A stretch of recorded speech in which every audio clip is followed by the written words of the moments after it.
Warahmatullahi wabarakatuh. Bismillahirrahmanirrahim. Al-Fatihah ala hadhihi niyya wa ala kulli niyatin salihah wa ala ma nawasilil habib Umar wa ila hadratin Nabi Sayyidina Muhammadin sallallahu alaihi wa alihi wa sahbihi wa sallam bi sirril Fatihah. A'udzu billahi minash shaitanir rajim. Bismillahirrahmanirrahim. Alhamdulillahi rabbil alamin arrahmanir rahim maliki yaumiddin.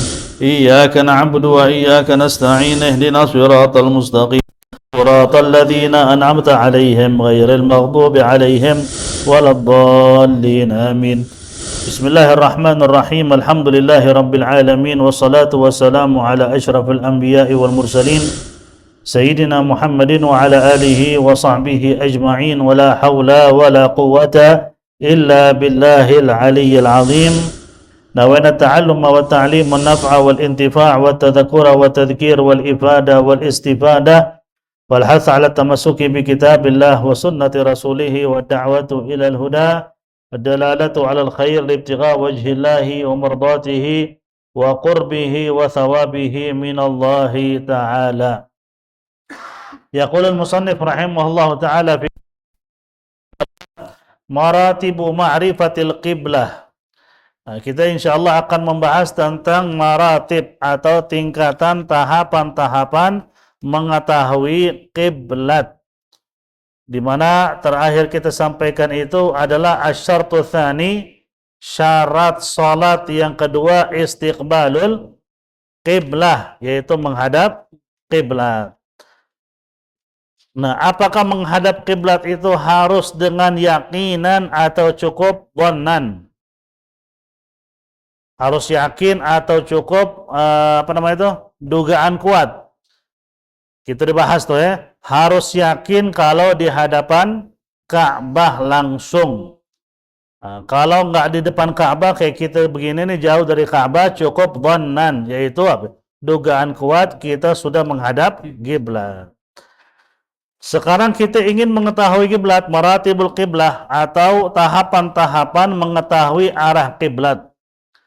Dikatakan di sini maratibu ma'rifatil qiblati, adapun tahapan mengetahui arah kiblat satu bil yakin, dengan yakin.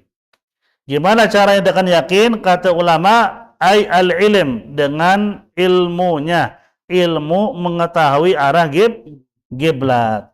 Binahwi ru'yatil qiblati, seperti melihat langsung ke arah Ka'bah.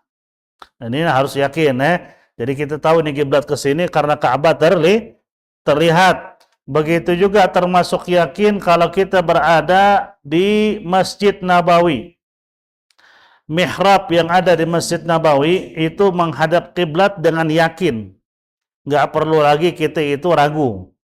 Kenapa? Karena arah kiblat di Masjid Nabawi itu tawatur. Artinya dari generasi ke generasi dari zaman Nabi, mereka tahu itu adalah arah kiblat, sehingga nggak ada celah untuk kita ragu. Jadi kiblat yang ada di Masjid Nabawi sama dengan kiblat melihat Ka'bah secara langsung, karena itu mutawatir dari zaman Nabi, sahabat, tabi'in, mereka tahu itulah arah kiblat di Masjid Nabawi. Yang itu yang pertama, beryakin, yaitu dengan melihat ru'yatul qiblah, melihat Ka'bah secara langsung. Yang kedua, bi khabari thiqatin ay an ilmin. Yang kedua, mengetahui arah kiblat kalau nggak yakin, arti kayak kita nih sekarang nih jauh daripada Ka'bah, kita masuk ke tahapan yang kedua. Apa tahapan yang kedua? Yaitu bi khabari thiqatin, yaitu adalah adanya orang yang memberi kabar akan kiblat dan orang yang bisa dipercaya. Thiqah itu bisa dipercaya. Apa maksudnya bisa dipercaya? Dia bukan orang fasik sekaligus bukan anak kecil. Kalau anak kecil bilang tuh kiblat ke sono tuh, walaupun kita yakin dengan omongannya, kita nggak bisa percaya karena masih kecil. Atau fasik, bagaimana fasik? Ngelakuin dosa besar itu terang-terangan. Itu termasuk kefasikan. Tiba-tiba kita nanya, kiblat kemana Pak? Ke sono. Padahal kita tahu dia habis main judi. Terang-terangan. Bisa gak kita ambil omongannya? Gak bisa. Karena gak termasuk fiqah. Yang kedua adalah diberitahu arah kiblat oleh orang yang bisa dipercaya. dipercaya, artinya orang yang thiqah, orang yang bisa kita ambil omongannya atau bisa diyakini pembicaraannya dan omongannya. Itu yang kedua.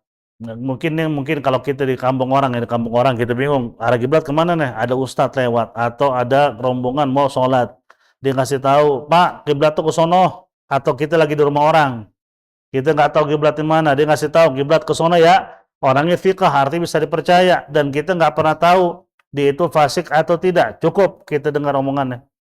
Itu cukup untuk mengetahui arah kiblat.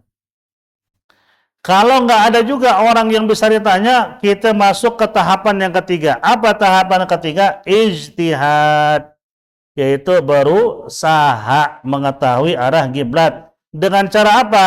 Mungkin dengan kompas, boleh. Itu juga ijtihad ya, pakai kompas. Kita tahu nih arah kiblat kemana nih? Ke sono. Ya udah bisa. Itu namanya ijtihad. Au ghaira dzalika, atau lain sebagainya tentang bagaimana cara kita berijtihad. Nanti dibahas itu ya. Mungkin di antara ijtihad mengarah kiblat itu adalah dengan kompas yang tersedia sekarang. Alhamdulillah sekarang kompas di handphone pun ada ya.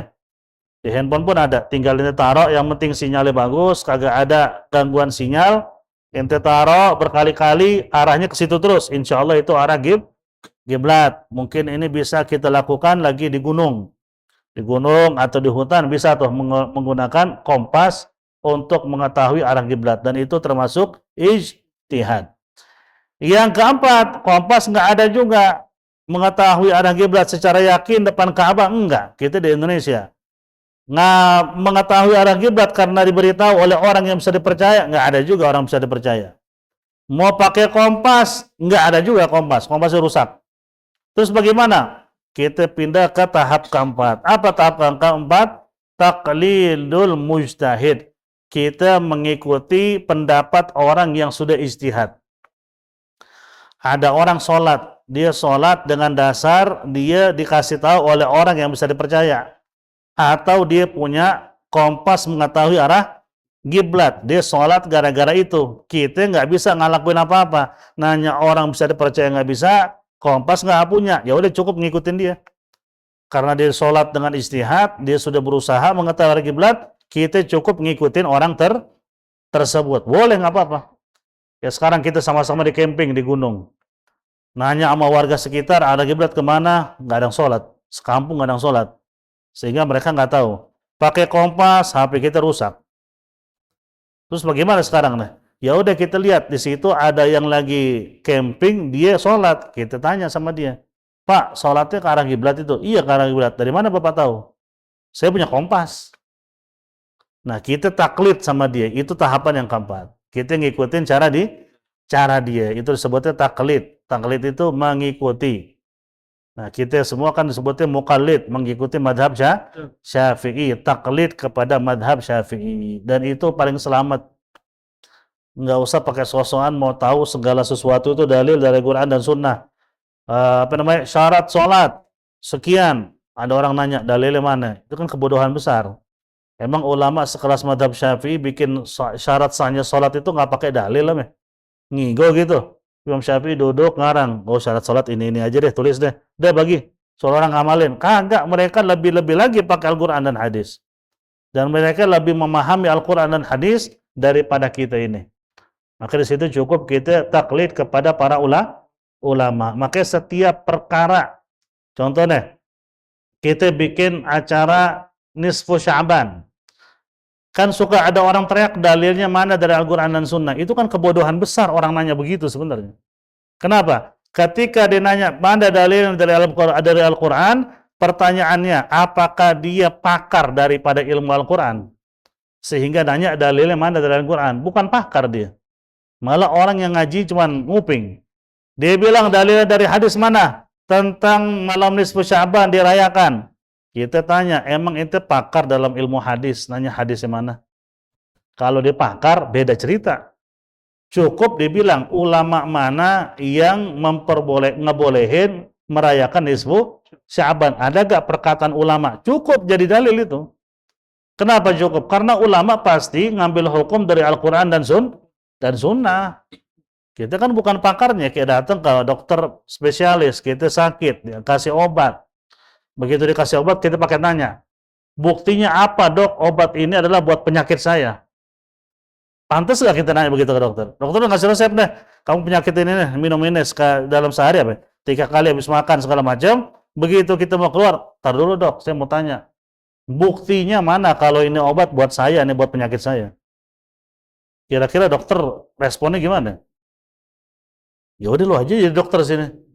Lu nggak percaya sama gue? Bahasnya kan dia sudah apa? Nguasain ilmu kedokteran. Kita cukup mengetahui dan cukup kita yakin. Naik ke pesawat. Begitu kita naik ke pesawat, kita lihat nih pilotnya lewat mau ke tempat apa? Mengemudi pesawat masih muda. Ragu kita nih. Aduh, ini benar pilot, apa jangan-jangan super bis nih. Samperin tuh pilot. Pak, beneran bisa bawa pesawat ini? Kira-kira kita bakal begitu nggak? Kan kita pasti pasrah aja kan, kita yakin pilot itu emang ahlinya. Nggak mungkin dia berani bawa pesawat kalau dia bukan apa? Bukan pilot, nggak mungkin nanya, kita pasti yakin. Naik bis pulang kampung ke Jawa, nggak mungkin nanya sama supir bis, udah bisa mengemudi kagak? Jadi pasti bisa dia, kita tinggal nerima aja kan, begitu juga dengan ilmu. Cukup ngikutin ulama bilang ini boleh, ini kagak, selesai. Nggak usah ente langsung nanya, mana Qur'annya, mana hadisnya. Emang kita siapa? Emang kita siapa masalahnya nanya Quran dan hadis seperti itu ya. Jadi cukup kita istihad kepada orang yang mengetahui arah kiblat dengan metode yang dua sebelumnya. Mungkin kalau yakin kan enggak, dia bukan depan Ka'bah ya, bukan depan Ka'bah. Mungkin dari dua itu dikasih tahu sama orang bisa dipercaya atau dia punya kompas.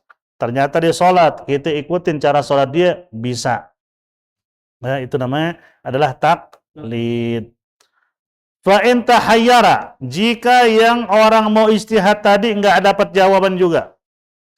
Mau mengetahui kiblat secara yakin nggak bisa, karena Ka'bah jauh. Dikasih tahu orang yang bisa dipercaya, kagak ada. Orang situ nggak ada yang sholat. Pakai kompas, nggak punya kompas. Taklid sama orang yang istihad dia sholat, nggak ada juga orang istihad sholat. Posisi kita sekarang apa? Mutahayyir, artinya lagi bingung nih. Kiblat kemana nih sebenarnya nih? Dalam kondisi begitu, kata ulama, ya sudah, dia sholat ke arah mana aja. Tapi nanti wajib di qadha. Kenapa wajib di qadha? Karena sholatnya itu tanpa ada keyakinan. Sholat sambil ragu arah kiblat. Udah tetap sholat arah mana aja udah. Tapi nanti di qadha. Seperti itu ya. Nah ini tahapan mengetahui arah kiblat. Paham insyaallah ya? Yang pertama yakin, kalau antum ditanya arah kiblat itu harus diketahui secara yakin. Gimana maksudnya? Kalau di depan Ka'bah atau kita berada di Masjidil Haram, Ka'bah kelihatan, harus yakin kita menghadap Ka'bah. Kalau kita di luar Masjidil Haram, arti di negara lain, cukup dhannan, dugaan kuat kiblat ke sono, cukup sudah, nggak harus yakin. Karena nggak ada orang yang bisa menetapkan arah kiblat secara pasti selama dia negaranya jauh dari Makkah. Cukup dugaan kuat. Seperti itu ya. Kemudian kalau nggak yakin bagaimana? Ya udah, ketahuilah arah kiblat dengan cara khabar thiqah. Dikasih tahu sama orang yang bisa dipercaya. Atau mungkin ada jadwal-jadwal sholat yang sudah tersedia. Itu sama juga tuh, sama dengan diberitahu oleh orang yang bisa dipercaya, sama itu. Kalau nggak ada juga orang yang bisa dipercaya, jadwal sholat kagak ada, kita pakai kompas. Cari tahu arah kiblat pakai kompas. Nggak ada juga, ya udah ikutin orang yang sholat. Ada orang sholat menghadap kiblat, kita ikutin dia. Karena kemungkinan besar dia sudah tahu arah kiblatnya. Itu disebutnya dengan taklid. Nggak tahu juga, ya udah sholat sambil menghadap ke mana aja. Tapi nanti wajib di qadha. Kenapa wajib di qadha? Karena nggak yakin. Kan orang sholat sambil nggak yakin apa? Sholatnya kagak sah. Artinya dia sholat seperti orang yang menghormati waktu aja udah. Nanti wajib di qadha. Seperti itu ya. Kemudian syarat yang ketiga, syarat sahnya sholat. At-taharatu 'anil hadatsain. Falau shalla biduni taharatin walau nasiyan lam tasih. Wa yuthabu 'ala qasdihi faqat la 'ala fi'lihi. Kama yuthabu ala qiraatil Qur'an illa idza kana junuba. Jadi yang ketiga, syarat sahnya salat adalah suci atau taharatu suci dari al hadatsain, dua hadas. Kalau satu hadas, kalau dua hadatsain, ya. Al hadatsain dari dua hadas, hadas kecil maupun hadas besar. Falau shalla biduni taharatin walau nasiyan lam tasih. Wa yusalli man ahdatha fi salatihi aw qubaili iqamatiha an ya'khudha bi anfihi wa yansarif sitran ala nafsihi wa li'alla yaqudu an-nas fi. Jadi kata ulama, jika dia salat tanpa bersuci, meskipun dia lupa, contohnya gimana? Dia lupa wudu, dia salat. Kelar salat baru ingat, astagfirullah, gue salat tanpa wudu. Sah gak salatnya? Enggak. Wajib diulang. Tapi dapat pahala gak karena dia salat? Dapat pahala niatnya. Dia niat salat, emang dia lupa bersuci kan? Dia niat salat, dia salat. Pahala niat melaksanakan salat itu dapat. Cuman salatnya tidak sah. Tetap harus wudu dan harus ngulang salatnya. Kama yuthab ala qiraatil Qur'an. Begitu sama dengan dia dapat pahala karena baca Qur'an. Lagi salat kan dia baca Fatihah, baca surat, tapi tanpa wudu, dia lupa. Baca Qur'an dapat pahala gak? Dapat, walaupun kagak ada wudu, tapi tetap nggak sah salatnya, wajib diulang dengan wudu. Seperti itu ya. Illa idza kana junuba, kecuali dia baca Quran dalam kondisi lupa tapi lagi junub, itu nggak dapat pahala. Ya, kalau kalau dia sholat, baca Quran dalam sholat atau di luar sholat dia baca Quran, dia lupa mandi hadas besar, ternyata ingat setelah baca, nggak dapat pahala baca.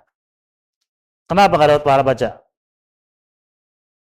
Nggak ada wudu, beda dengan ada hadas besar. Karena kalau ada hadas besar itu baca Quran itu hukumnya apa? Haram. Kalau nggak ada wudu baca Quran boleh nggak? Boleh, dapat pahala, walaupun pahalanya nggak sebesar ada wudu. Cuman kalau junub baca Quran dosa, walaupun dia lupa dalam kondisi junub baca Quran, nggak dapat pahala baca Quran.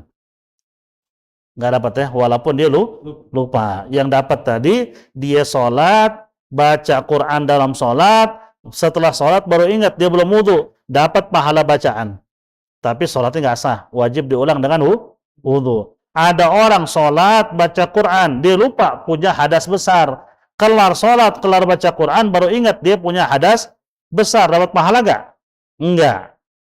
Kenapa nggak dapat pahala di sini? Karena orang yang junub aslinya dosa baca Quran. Kalaupun lupa sekalipun kagak dapat pahala. Justru di situ dia nggak dapat dosa. Karena dia baca karena lupa ya. Dosa nggak ada, pahala juga kagak ada. Seperti itu. Jadi tetap harus ada tahara atau suci dari hadas kecil maupun hadas besar. Jika nggak bisa, mau wudu kagak bisa, mau tayamum nggak bisa, maka dia sholat namanya apa? Lihurmatil waqti, sholat menghormati waktu. Nanti begitu dia bisa wudu atau tayamum diqadha. Ini biasa terjadi kalau lagi musafir. Lagi di bis, di kereta, di pesawat apalagi. Di pesawat itu hampir sulit untuk wudu. Antum mungkin yang udah pernah naik pesawat tahulah, toilet pesawat itu ente masuk sambil nahan napas nah. Seadanya, pun cukup sebadan, bisa cuci tangan, ada WC, udah. Gimana cara ngambil wudunya? Sulit. Udah gitu kan kerannya itu biasanya otomatis. Kita deketin baru nyala dikit. Kita jauhin, mati lagi. Gimana cara wudu? Sulit. Dan airnya sedikit. Nah di situ ente sholat di dalam pesawat dalam kondisi duduk menghadap ke arah depan tempat duduk antum. Nah namanya sholat menghormati waktu. Nanti sampai tujuan, kalau masih ada waktu sholat adaan, kalau selesai sholat qadhaan. Karena kata ulama, sebagaimana dikatakan oleh Nabi dalam hadis bahwasanya satu-satunya ibadah yang nggak boleh ditinggal selama kita hidup adalah sholat, selama nyawa masih ada. Orang di rumah sakit nggak bisa ngapa-ngapain lagi, udah sholat di tempat tidur, udah menghormati waktu. Nggak bisa wudu, nggak bisa tayamum, udah menghormati waktu. Sholat, ternyata meninggal, Allah Ghafurur Rahim. Emang Allah paksa dia? Enggak. La yukallifullahu nafsan Yang penting dia usaha sholat walaupun nggak menghadap kiblat. Gimana cara sholatnya? Pakai mulut. Kan kita diajarin ini tahapan sholat. Nggak bisa berdiri tegak, berdiri dengan dengkul. Sebelum berdiri dengan dengkul apa? Ngebungkuk. Nggak bisa berdiri tegak, ngebungkuk badan seperti orang tua. Nggak bisa juga berdiri dengan dengkul. Paham berdiri dengan dengkul ya? Sholat berdiri dengan dengkul. Nggak bisa juga baru duduk. Banyak di luar sana kalau nggak bisa berdiri langsung duduk. Enggak, tahapannya nggak begitu. Ngebungkuk. Kalau nggak bisa ngebungkuk, dia berdiri dengan dengkulnya. Nggak bisa, baru duduk. Nggak bisa duduk, berbaring ke sebelah kanannya lebih bagus. Seperti mayat yang ditaruh di liang kubur. Nggak bisa juga telentang. Kepala di sono, kaki menghadap kiblat, telapak kaki menghadap kiblat, kepalanya diangkat dikit dengan bantal, biar mukanya bisa menghadap kiblat juga. Nggak bisa juga, udah telentang biasa dah. Telentang biasa, dia sholat dengan gerakan, gerakan mata. Atau dia sholat dengan mulut, dengan mulut dulu. Allahu Akbar, Sami Allahu liman hamidah, semua diucap dengan mulut, gerakan sholat. Nggak bisa juga, karena sudah nggak bisa bicara, dia sholat dengan kedipan mata. Arti ketika ruku, sujud, i'tidal, mata dikedip, diniatin ruku, kedip lagi niat i'tidal, kedip lagi niat sujud, nggak bisa, kuburin udah meninggal itu mah, nggak bisa semuanya. Nah terus gimana yang koma, Bib? Yang koma, kalau menurut Imam Abu Hanifah, kata beliau orang yang koma itu, apalagi lanjut usia khususnya, itu kalaupun nggak ibadah nggak dicatat sama Allah dosa. Enggak, karena sudah udzur. Cuman madhab yang lain bilang tetap harus diingetin. Artinya masuk waktu sholat kita bisikin aja pelan-pelan. Pak, ini udah sholat duhur, sholat ya. Udah cukup. Nggak usah paksain nih, karena dia kan nggak mungkin jawab lagi, udah koma kan. Mungkin insya Allah ucapan kita itu Allah sampaikan ke dia dan dia sholat dengan hatinya. Cukup. Dia nggak sholat pun dengan hati, Imam Abu Hanifah bilang nggak dosa. Karena bagaimana lagi coba? Sedangkan Allah itu apa? Maha pengasih lagi maha penyayang. Ar-Rahman Ar-Rahim. Ente nggak mungkin nemuin makhluk Allah yang punya sifat sebagaimana sifat-sifat Dzatullah, nggak mungkin. Emak sekalipun ente sakitin mulu, lama-lama kesel juga. Bapak sakitin perasaan mulu, lama-lama kesel juga. Tapi Allah kurang baik apa sama gitu ya? Sholat kadang-kadang jarang, sholat subuh kesiangan, maksiat jalan, makan bisa, minum bisa, tidur bisa. Coba kalau Allah ngambil nikmat gara-gara dosa kita, selesai gitu. Makanya kita yakin Allah itu maha pengasih lagi maha penyayang. Makanya di hari kiamat kata Nabi, nanti ada orang yang terlahir masuk surga, bukan masuk surga, orang yang akan diseret masuk neraka kata Nabi, ada hadis itu. Jadi ketika diseret, emang orang nggak punya amal di dunia. Sholat jarang, ibadah jarang. Cuman selama di dunia dia yakin Allah itu maha pengasih, maha penyayang. Yakin dia. Nggak bercanda yakin ya. Yakin banget dari hati. Di hari kiamat diseret sama malaikat, nggak punya amal. Dia teriak kata Nabi, ya Allah, emang saya penuh dengan dosa, saya nggak pernah ibadah kurang. Tapi saya selama hidup di dunia, saya yakin saya punya Tuhan maha pengasih lagi maha penyayang. Bahkan kasih sayang Tuhanku itu melebihi segala-galanya, bahkan melebihi kasih sayang orang tua aku. Aku yakin ya Allah katanya. Kata Nabi, Allah dengar suaranya, Allah malu. Allah bilang udah masukin dia ke surga. Ini cuma buat yang orang doang ya. Kita nggak berlaku buat yang orang doang ya. Ini orang siapa kita nggak tahu. Buat kita nggak, harus ibadah. Artinya apa? Dari kisah ini, Allah itu maha pengampun. Allah maha pengampun. Makanya apa-apa dikerjakan sesuai dengan kemampuan. La yukallifullahu nafsan illa wus'aha. Kemudian yang keempat, at-taharatu 'anan najasati fi thawbi wal badani wal makani. Yang keempat, syarat sahnya salat, arti sebelum salat kita harus penuhi ini syarat, yaitu pertama, suci dari najis dari pakaian. Arti pakaian yang kita pakai yakin bersih. Antum pakai pakaian dari rumah yakin bersih, alhamdulillah bisa cuci sama bini. Dikasih pewangi lagi, disetrika, ente jalan naik motor atau jalan kaki menuju ke masjid. Dalam perjalanan kena cipratan air bekas hujan. Udah gitu mungkin cipratan itu karena hujan deras udah banyak, agak sedikit bau. Bingung kita nih, ini najis, apa kagak? Soalnya agak bau nih. Apa hukum pakaian kita, najis apa kagak? Enggak. Karena kata ulama, keraguan itu enggak bisa membatalkan keyakinan.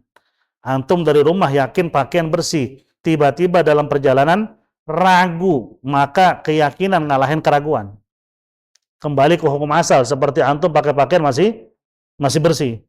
Jadi nggak batal udah, tetap sah sholat pakai pakaian tersebut. Kecuali kita jalan ke masjid, berhenti, nyapa teman, salaman, baik, alhamdulillah mau kemana? Ke masjid, yuk bareng ke masjid. Yuk. Lagi ngomong begitu, kucing langsung ngangkang, kencing di celana, di sarung kita nih, atau di celana panjang gitu, kencing.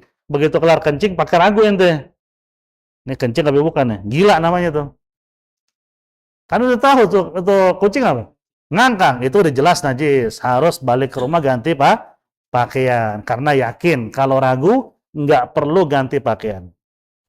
Nggak perlu. Seperti antum naik motor, pulang kerja, itu kan nyiprat tuh. Namanya hujan terus. Antum mampirlah ke masjid untuk sholat. Tapi saya bingung nih, najis nggak? Enggak, sholatnya itu sah. Simple nih agama sebenarnya. Nggak usah dibikin ruwet. Seperti itu. Pakaian harus bersih. Dan sebisanya pakai pakaian yang paling kita sukai kalau buat sholat. Yang kedua, suci dari najis di badan. Arti badan kita bersih dari najis. Nggak harus mandi, yang penting suci. Arti kagak ada najisnya. Ini khususnya pas sholat subuh. Yang biasa ngiler, kalau tidur, itu pas sholat subuh, periksa dulu. Jangan main langsung wudhu. Jangan-jangan ilernya di pipinya ada. Dia sambil wudhu, sambil apa? Ilernya diratakan di muka. Itu namanya najis kemana-mana. Terus gimana caranya? Kumur-kumur dulu, bersihin bagian pipi. Bersihin dulu pakai air, udah yakin bersih, baru mulai wudhu. Jangan langsung, kan ketahuan tuh iler berasal dari dalam perut ataupun berasal dari mulut. Kan ada dua iler ya. Ada yang dari mulut, ada yang dari perut. Bedain dari gimana? Gampang bedanya. Kalau yang dari perut itu pasti bau dan berwarna. Kalau dari sekitar mulut, nggak ada aroma bau sama sekali. Itu berarti dari sekitar mulut. Yang dari perut najis. Yang dari sekitar mulut, enggak. Biasanya dari sekitar mulut itu terjadi kalau tidur duduk. Jumatan tuh, itu pernah lihat. Kalau Jumatan tidur, ngilernya apa? Memanjang, najis nggak? Enggak. Itu pasti dari sekitar mulut. Karena kalau dari lambung naik itu agak sulit. Karena posisi duduk. Atau tidur baru sebentar. Baru tidur, tiba-tiba ngerasa apa? Ada iler. Biasanya itu dari mulut. Yang biasa dari lambung itu, dari perut, itu ketika tidur kita lagi nyenyak-nyenyaknya tuh. Nah itu najis. Yang dari perut najis, dari sekitar mulut tidak najis. Jadi perhatikan itu. Dan alhamdulillah orang Islam itu jangan diajarin kebersihan dah. Agama paling bersih, agama paling ngerti kebersihan adalah agama Islam. Maka dikatakan at-tahur syatrul iman. Kesucian itu sebagian daripada iman. Ada sebuah kabar, ini dikatakan ada yang bilang itu hadis, ada yang bilang bukan ya. An-nadhafatu minal iman. Kebersihan bagian daripada iman. Jadi orang yang bersih, orang yang punya iman. Makanya Nabi itu selalu bersih. Nah, dibawa di kantongnya itu namanya sisir ada, cermin ada. Kemudian apa? Gunting kuku ada, semua ada, lengkap. Nabi selalu menjaga penampilannya. Karena itu adalah sunnah ya. Jenggot sunnah gak? Sunnah. Banyak jenggot, bagus. Yang penting rapi. Jangan gak rapi, jenggot banyak, ada 2 biji, 3 biji gak? Agak jauh sedikit gitu ya. Di sini 5 biji agak jauh sedikit. Kagak enak dilihat juga ya. Rapiin. Akhirnya ada orang muncul menghina jenggot. Padahal nggak boleh menghina jenggot. Itu sunnah Rasul. Dan itu sunnah para nabi. Sampai-sampai Nabi Isa nggak pernah lihat wajahnya, tapi dibikinin patung apa? Berjenggot juga patungnya. Coba Nabi Isa, Yesus, patungnya berjenggot nggak? Berjenggot. Nabi Yusuf berjenggot. Semua para nabi itu rata-rata berjenggot. Jadi jangan hina jenggot. Nggak ada hubungannya dengan apa? Yang beda aliran sama kita. Mereka piara jenggot, jangan katain jenggotnya. Kita mungkin nggak sepaham sama mereka dalam pemikirannya. Tapi jangan ngatain sunnah Rasulnya, itu salah besar itu. Ya, karena jenggot itu bagian daripada sunnah. Bahkan dikatakan oleh ulama, mazhab aja berbeda pendapat soal cukur jenggot. jenggot dihabisin ya. Ada madhab yang mengharamkan malah. Madhab Syafi'i malah ada pendapat di madhab Syafi'i makruh tahrim. Jenggot dihabisin itu makruh tahrim. Apa arti makruh tahrim? Makruh yang mendekati haram. Kenapa mendekati haram? Karena ada perbedaan pendapat. Ada yang bilang makruh, ada yang bilang haram. Madhab Ahmad bin Hanbal haram jenggot dihabisin. Kalau biasa tumbuh dirapiin, jangan dihabisin. Kalau nggak bisa, jangan dipaksain. Nggak ada jenggot, nggak bisa nih, cuma ada 2 biji dibiarin, ya jangan. Mentang-mentang pengen punya jenggot, cuma ada 3 biji dibiarin panjang gitu. Nggak ada enak-enak, dilihat kayak lele. Kalau nggak ada, nggak usah dipaksa. Ada, pelihara, dirapihin. Karena para sahabat mereka juga piara jenggot, dan jenggot itu sunnah Rasul, dan itu lambang laki-laki sejati. Ya, laki-laki yang berjenggot, berkumis itu laki-laki. Ini kumis bisa numbuh, jenggot bisa numbuh, dia habisin semuanya. Mana mukanya udah begitu lagi kayak orang Korea. Kita bingung, ini laki apa perempuan, sama udah. Nah, itu nggak bagus ya, karena laki-laki itu lambangnya begitu, harus sangar. Sangar maksudnya harus laki-laki. Laki-laki udah semua dicukur, semua dihabisin, pakai hand body, ada make up khusus buat muka. Ini apa ini? Akhirnya nanti meja riasnya berantem sama bini. Siapa yang rias duluan? Nah, seperti itu semua tidak dibenarkan. Buat laki-laki itu nggak boleh. Kenapa nggak boleh? Karena akan menyerupai perempuan. Sekaligus akan menghilangkan kelaki-lakian. Lama-lama belok. Kebiasaan pakai hand body, nggak enak ya. Kulit lagi kering nih. Ini udah kayak perempuan ini orang nih. Nah, itu harus dibedain. Sekarang banyak, jangankan orang awam ya, yang ceramah-ceramah aja begitu pakai perawatan pada laki-laki. Emang enak dilihatnya? Kagak enak dilihatnya. Nah, laki-laki biasa yang penting bersih. An-nadhafah minal iman, betul, bersih sebagaimana Nabi. Sampoan boleh, sabunan boleh, nggak masalah. Kecuali kulit ente kering sampai pecah-pecah, pakai mode khusus, lain lagi ceritanya. Ini kulitnya jangan kenapa-napa, pengennya halus kayak bini. Ini jadi perempuan aja udah. Kalau bini memang perawatan itu perlu. Perempuan itu selalu selalu tampil anggun. Emang begitu perempuan, laki anggun mah. Bingung juga kita ngelihat kambing Kambing jantan tapi betina, ya, seperti itu ya.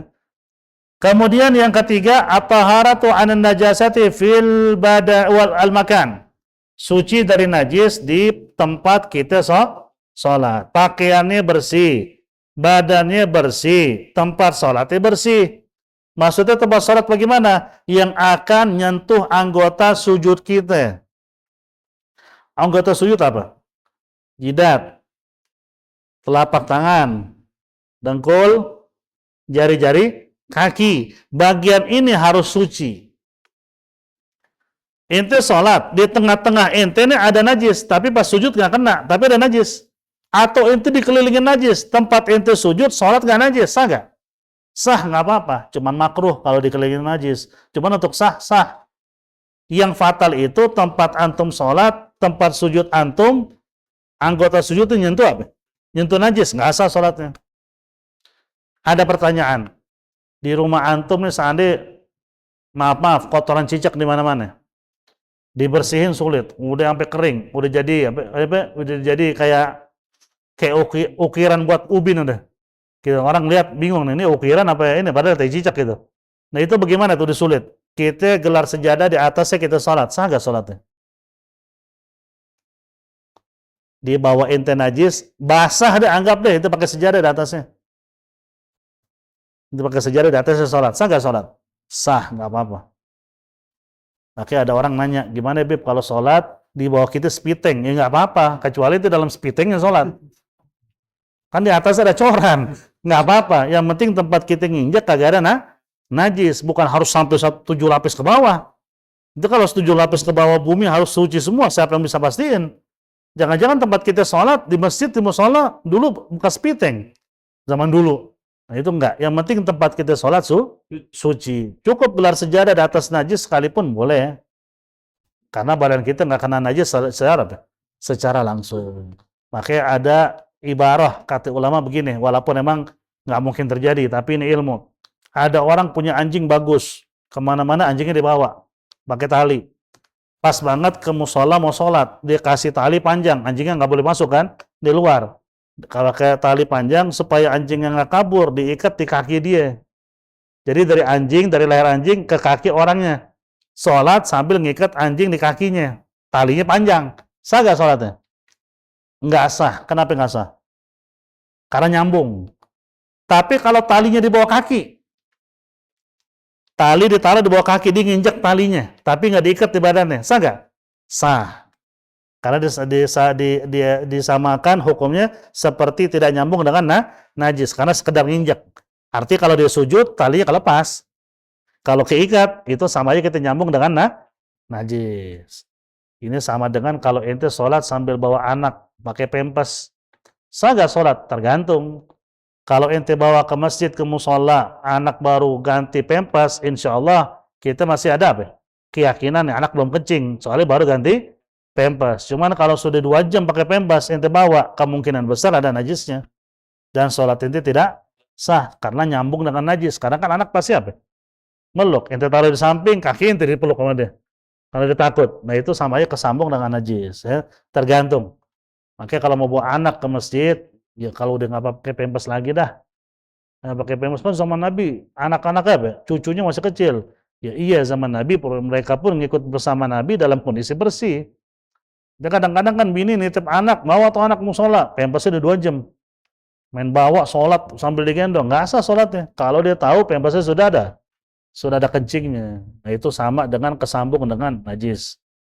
Nah itu yang keempat, suci daripada najis di pakaiannya, di badannya, dan di tempat dia sholat. Kayak tadi Anda bilang, kalau ada najis, antum tutup dengan sejadah, antum sholat di atas sejadah, sholat antum sah. Walaupun sebaiknya cari tempat yang bersih. Kenapa harus nyari tempat najis ya? Kalau seandainya nggak bisa, semuanya di mana-mana, pasti ada teh cicak, kita gerak sejadah, sah sudah.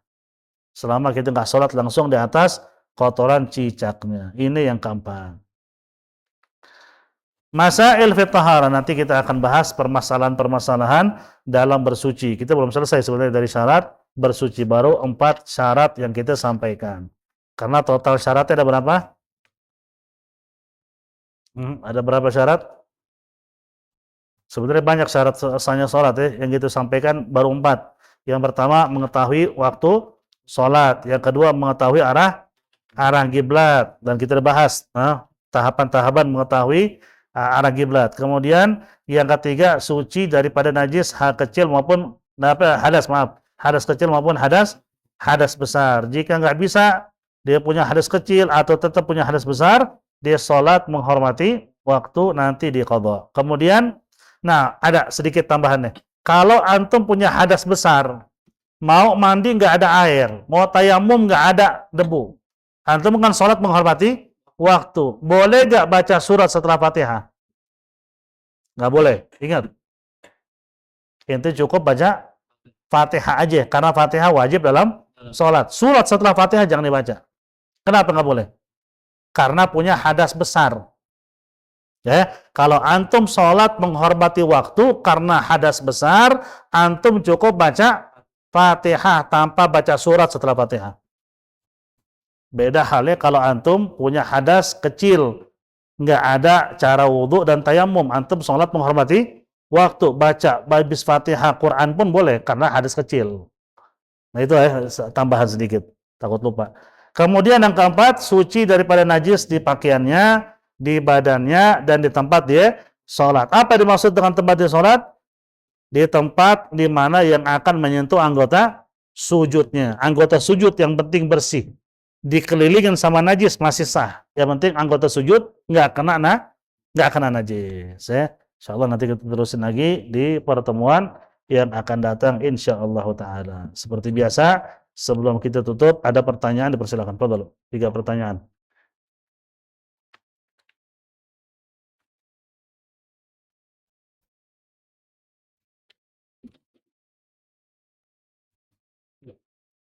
Masalah cukur alis gitu. Nah, Kan kurang rapih gitu. Jadi dirapihin, hukumnya gimana nih? Hukum cukur alis bagi perempuan tergantung, sama dengan merapikan gigi. Orang pakai apa namanya itu? Iya pakai behel namanya. Dia pakai kawat itu ya, pakai kawat di gigi. Boleh nggak? Kalau giginya sudah rapi, dia pakai hanya buat apa namanya itu? Dia buat action aja deh. Buat action haram hukumnya. Karena giginya sudah rapi. Giginya offset. Ibaratnya kalau main bola offset mulu deh gara-gara giginya. Walaupun kaki nggak kelihatan gigi udah maju duluan. Dia pakai buat ngerapiin karena orang ngatain, boleh. Sama dengan alis. Alisnya bagus, subhanallah, Allah udah kasih alis buat muka dia tuh udah cocok deh. Kan ada orang kan alisnya tebal, tipis. Kan Allah sesuaikan dengan wajahnya, Allah lebih tahu. Sama dia dikorok abis, pakai alis palsu. Padahal serem mau kayak setan. Haram nggak? Haram. Itu termasuk merubah ciptaan Allah ya. La taghyir fi khalqillah, nggak boleh ngerubah-rubah ciptaan Allah. Itu haram. Dosa. Tapi bagaimana Bib? Emang alisnya berantakan. Ya mungkin alis itu ada yang separuh, yang satu rapi, yang satu kebanyakan. Sehingga orang kalau ngeliat pasti diketawain. Akhirnya dirapiin biar sama. Itu sama dengan behel tadi. Karena kalau sudah dihujat sama orang, kita ngerapin biar nggak dihujat, itu dibolehin kata ulama. Karena kalau kita diemin, kita kan hati kita nggak kuat dengan omongan orang. Kita manusia ya, dikomongin, dikatain, sakit hati kita. Terus gimana nih? Ngerubah nggak kalau kita rapiin? Enggak. Tujuannya ke situ, supaya kagak dibicarain oleh orang. Cuman kalau alisnya bagus, dikerok habis, dibikin alis sendiri, alis palsu, haram, nggak boleh. Itu sama aja merubah ciptaan Allah. Di hari kiamat kata Allah, bikin alis kamu itu apa? Tumbuh lagi baru masuk surga. Gimana caranya? Yang bikin kita punya alis Allah ya, kita numbuhin alis gimana caranya tuh? Nah itu jangan deh, jangan macam-macam. Kecuali tadi ada emang kekurangan yang bikin orang apa? Menghina atau orang ngatain. Nah itu boleh. Bulu mata satu lagi. Bulu mata juga termasuk ya. Cuman sekarang kan ada bulu mata tambahan tuh. Karena bulu matanya nggak ada seandainya. Dia pakai bulu mata yang dijepit tuh. Nanti kalau udah selesai acara dicopot, itu nggak apa-apa. Karena bulu mata yang asli apa? Nggak dihabisin, masih ada. Dia cuma mempercantik aja dengan bulu mata palsu. Nanti dicopot sama dia, nggak apa-apa itu. Itu sama dengan tato yang nggak permanen. Syekh Ali Jum'ah pernah ditanya, gimana kalau perempuan pakai tato yang nggak permanen tuh? Yang bisa bertahan berapa minggu, sebulan, 2 bulan. Tapi disuruh sama laki, sama suaminya. Lo pakai tato gitu, biar cakep. Suami yang nyuruh nih, dia pakai, nggak permanen. Boleh nggak? Boleh, yang penting tatonya tato yang nggak menghalangi air wudhu. Kalau menghalangi ya bahaya. Nggak menghalangi air wudhu, asal itu permintaan suami nggak apa-apa, bukan yang permanen. Itu boleh, karena kalau permanen itu sulit. Untuk dihilangin, butuh biaya, dan itu ngerubah ciptaan Allah. Kalau nggak permanen kan bisa dihapus. Cuman buat gaya-gayaan aja. Bini disuruh rambutnya warna-warni. Mulai besok lo ke salon, tuh rambut bikin kayak pelangi. Orang ngeliatnya kayak LGBT ya. Gue mau lihat begitu, ada birunya, ada merahnya, ada kuningnya, ada apa? Oranye. Boleh nggak? Boleh, asal itu permintaan suami. Dan itu nggak permanen. Kenapa? Lama-lama keluar lagi tumbuh apa? Rambut aslinya. Bahkan disuruh itemin rambut boleh, kata Imam Ramli. Orang ngitemin rambut hukumnya apa? Haram, laki maupun perempuan haram, kecuali buat jihad, lagi perang. Tapi kalau itu permintaan suami ke istri, Imam Ramli ngebolehin. Kenapa ngebolehin? Imam Ramli alasannya hak suami itu besar. Sehingga nggak ada batasan yang melarang suami minta sesuatu kepada istrinya. Saking besarnya hak-hak suami. Sekarang kan banyak istri yang nggak paham hak suami. Nggak ngerti. Malah suami itu kayak harus nurut sama bini, bukan bini nurut sama suami. Akhir zaman sudah. Itu yang disabdakan oleh Nabi dan diingatkan oleh Nabi ya. Seperti itu. Ada lagi? Betul. Nah, nah. Kalau perempuan ini dia tahu di kami apa? Kalau dia ingin kan Nah, nah. Kalau perempuan justru dianjurkan pakaian itu nyeret.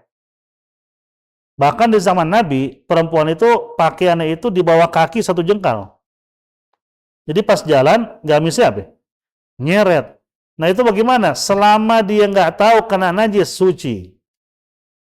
Maka kalau jalan kan dia ngelihat. Makanya perempuan di zaman Nabi, laki di zaman Nabi juga bukan perempuan doang, mata mereka kemana? Ke bawah sambil jalan. Jadi dia tahu kok ada tai kotok apa kagak. Dia kan bisa menghindar sehingga gamisnya tetap bersih. Paling kena debu mah biasa. Nah, itu malah dianjurkan seperti itu. Diangkat, betis kelihatan, mata kaki kelihatan, bahaya. Kalau seandainya terpaksa mau diangkat karena mungkin lagi banjir deh, pakai gamis begitu nyeret apa?